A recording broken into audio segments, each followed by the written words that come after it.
নমস্কার, আমি সব্যসাচী। আজ আপনাদেরকে শোনাবো এমন এক রহস্যময় জগতের গল্প যা শুনলে আপনি বিস্ময়ে হতবাক হয়ে যাবেন। কালা জাদু এক অলৌকিক শক্তির নাম, যা যুগে যুগে মানুষের মনে কৌতূহল, ভয় আর অবিশ্বাসের মিশেল তৈরি করেছে। কিন্তু এই কালো জাদুর আসল রহস্য কি? এটি কি শুধুই লোককথা নাকি বাস্তবেও এর কোনো অস্তিত্ব আছে? কালো জাদুর ইতিহাস প্রাচীন।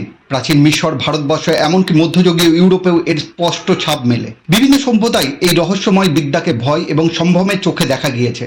কিন্তু কোথা থেকে শুরু হয়েছিল এই অন্ধকারের পথ চলা? প্রাচীন মিশরেই প্রথম কালো জাদুর উল্লেখ পাওয়া যায়। তখন বিশ্বাস করা হতো দেবতা ও আত্মাদের সহায়তায় কিছু মানুষ অতি প্রাকৃতিক শক্তি অর্জন করত, যা অন্যের ভাগ্যকে বদলে দিতে পারত।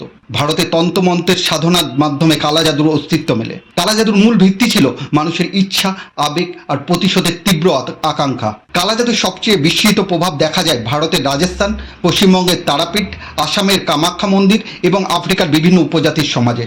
এইসব জায়গায় আজও কালা জাদুর চর্চা হয় বলে বিশ্বাস করা হয়। কামাখ্যা মন্দিরে অঘরী সাধুদের দ্বারা নানা রকম তন্ত্রে মন্ত্রের সাধনা এখনো চলে, যা সাধারণ মানুষের কাছে রহস্যের পর্দায় ঢাকা। প্রাচীন কাল থেকে বর্তমান সময় পর্যন্ত কালো জাদুর প্রভাব বিভিন্নভাবে অনুভূত হয়েছে। অনেকে বিশ্বাস করেন কালো জাদু দিয়ে ব্যক্তির মনোভাব পরিবর্তন, শারীরিক ক্ষতি, এমনকি মৃত্যুও ঘটানো সম্ভব।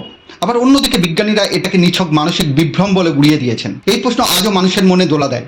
বাস্তবে কি কালো জাদুর শক্তি কাজ করে, নাকি এটি শুধুই কল্পনাপ্রসূত কাহিনী? বিজ্ঞানীরা একে মানসিক প্রভাব বা অটো সাজেশন বলে ব্যাখ্যা করেন। তবে লোককথা ও বাস্তব ঘটনা মিলিয়ে দেখলে কখনো কখনো সত্য মিথ্যার সীমারেখা যেন ঘোলা হয়ে যায়। আধুনিক যুগেও কালো জাদুর ছাপ রয়ে গেছে। অনেকে ব্যক্তিগত সম্পর্ক বা ব্যবসার সাফল্যের জন্য তন্ত্রমন্ত্রের শরণাপন্ন হয়। তবে আজও এই রহস্য পুরোপুরি উন্মোচন হয়নি। আপনি কি কালো জাদুর অস্তিত্বে বিশ্বাস করেন, নাকি এটি শুধুই এক মিথ্যা কাহিনী? আজকের গল্প এখানেই শেষ নয়। রহস্যের পর্দা সরাতে আবার ফিরবো আমি, সব্যসাচী। ততক্ষণ পর্যন্ত সতর্ক থাকুন, হয়তো আপনার আশেপাশেও লুকিয়ে আছে এক অজানা শক্তি।